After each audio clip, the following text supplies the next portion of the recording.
All right, Monday, May 26, 2025, Sightseeing with Dignity, Tolerance, Human Rights, Pro-Life, Anti-War Education Artwork 60 is done. I'm going to photograph it in a different wall, all white background.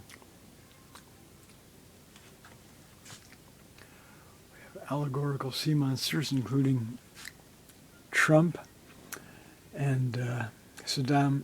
I'm sorry, I was about to say Saddam Hussein. He has spoken fondly of Saddam Hussein, but in this case specifically, Muammar Qaddafi of Libya, who took responsibility for the bombing of PanAm Flight 103, which blew up over Lockerbie, Scotland in December, one day in December 1988.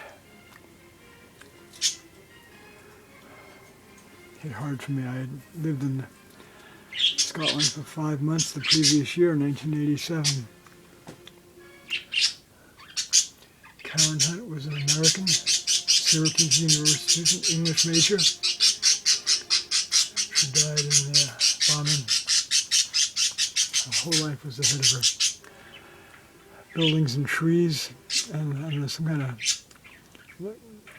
toy plane, like a seagull I drew from the backyard of the House of Friends in Monteith, Scotland. I'm now a retired head school teacher and a retired school librarian. Allegorical sea monsters. Seaweed I drew probably along the beach in Aberdeen, Scotland in August 1987. While I was international artist in residence. That one, and that one.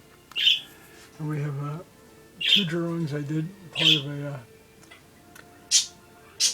fundamentals of art, hands-on drawing, prints, what have you, workbook I did for my first, for a class I did my sophomore year at the School of Art, Southern Illinois University, Carbondale. I was an art major, transferred from Parkland Junior College in Champaign. This based on a etching by Goya called Porqué, Why, anti-war art. And this based on a print by George Gross, the early 20th century artist, called Injection. In 3 days you'll be fit for field duty. Also anti-war. All right, there you have it. Some kids' toy things I bought at Goodwill years ago. An old family domino. All right, there you have it. Thanks, Dr. Chi. Thanks, Prime Minister Mazel. I appreciate your feedback. Good work, darling. Good work, darling. Okay, that's it. Say tu. SAS Toto. That's all for now.